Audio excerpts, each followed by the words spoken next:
مجھے صبح 8 بجے نیپلز پہنچنا ہے ایک بہت ہی اہم میٹنگ کے لیے۔ اتفاق سے میری آنکھ لگ گئی اور میری ٹرین مس ہو گئی ہے۔ پلیز تم مجھے یہ گائیڈ کر دو کہ میں اب کس طریقے سے سفر کروں کہ نیپلز درست وقت پر پہنچ سکوں۔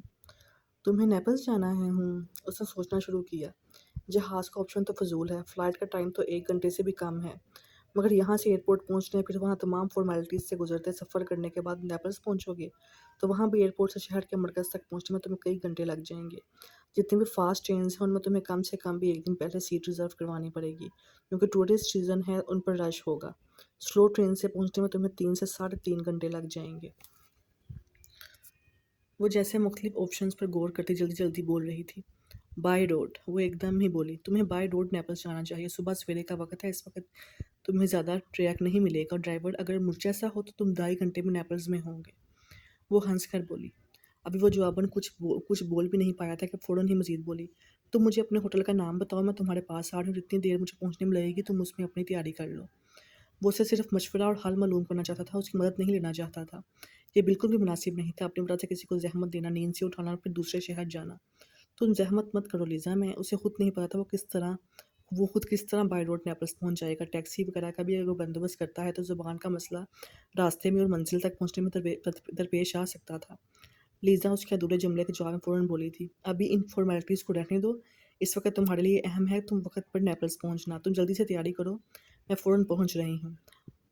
ہاں، اس وقت اسے مسئلے کا حل ڈھونڈنا تھا۔ اس نے نیم رضامندی کے ساتھ لیزا کو اپنے ہوٹل کا نام بتا دیا تھا۔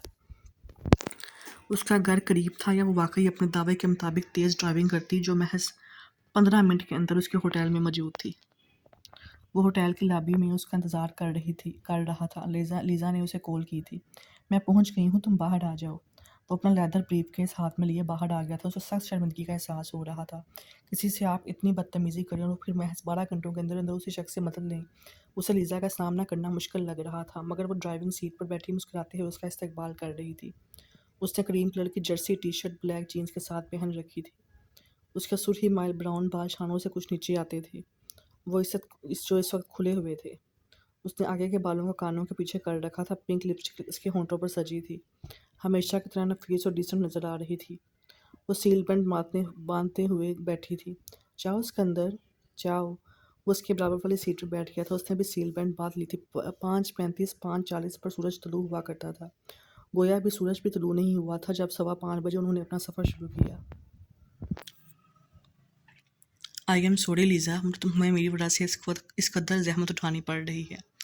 جو وقت لوگوں کے سونے اور آرام کرنے کا ہوتا ہے، اس وقت اپنے آرام دہ بستر سے نکل کر وہ اسے ایک دوسرے شہر تک پہنچانے جا رہی تھی۔ وہ سخت شرمندگی محسوس کر رہا تھا۔ اس کے ساتھ اس نے ایسا کون سا دوستانہ رویہ رکھا تھا جو بدلے میں اپنے لیے کسی احسان کی توقع رکھتا۔ اتنے پرتکلف بھاری بھرکم جملے مت بولو۔ تم روبرٹو کے کلیگ ہو اور روبرٹو میرے بچپن کا دوست ہے۔ وہ اگر روما میں موجود نہیں ہے تو اس کی غیر موجودگی میں مجھے تمہاری مدد کرنی چاہیے۔ وہ اس کی طرف دیکھ کر مسکرا کر بولی، تم اس وقت جاگی ہوئی کیسے تھیں؟ اسے یاد آیا وہ فون پہ یہ کہہ رہی تھی کہ وہ جاگی ہوئی تھی۔ لیزا اس کے سوال پر ہنسی۔ میں اپنے اسٹوڈیو میں تھی، پینٹنگ کر رہی تھی۔ تمہارا شاید کبھی واسطہ نہیں پڑا، ہم آرٹسٹ لوگ ایسے ہی ہوتے ہیں، کام کی دھن سوار ہو جائے تو دن اور رات کے احساس سے بے نیاز ہو جاتے ہیں۔ اس کی نگاہیں اسٹیئرنگ پر جمے لیزا کے ہاتھوں پر پڑیں۔ اس کی انگلیاں لمبی مہروتین تھیں، بلا شبہ یہ ہاتھ ایک آرٹسٹ ہی کے تھے۔ ٹرین مس ہونے کی فکر اور نیپلز وقت پر پہنچنے کی پریشانی میں اسے اپنا درد بھول گیا تھا۔ اب وہ پرسکون ہو کر گاڑی میں بیٹھا تھا تو درد کا احساس جاگا تھا۔ وہ لوگ ہائی وے کی طرف رواں دواں تھے۔ لیزا کا دعویٰ تھا کہ وہ اسے 7:30 اور 7:45 کے بیچ نیپلز پہنچا دے گی۔ اسے دوبارہ درد کی شدت محسوس ہونے لگی تھی، وہی گردن کے پچھلے حصے سے اٹھتا کندھوں اور بازوؤں تک جاتا ہوا درد۔ اس وقت صرف اس کے سر میں درد نہیں ہو رہا تھا۔ 1-2 منٹ کے لیے اس نے آنکھیں بند کی تھی، سیٹ کی پشت سے کمر ٹکائی تھی۔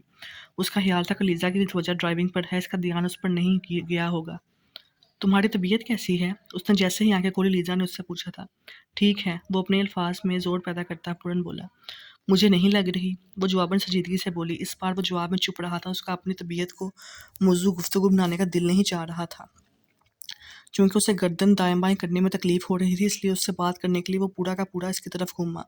اب جبکہ وہ اس کا احسان لے چکا تھا تو وہ اتنی غیر معمولی حد تک جا کر اس کی مدد کر رہی تھی، تب اخلاق اور تہذیب کا تقاضا یہی تھا کہ وہ اپنے کل شام کے رویے پہ اس سے معذرت کرے۔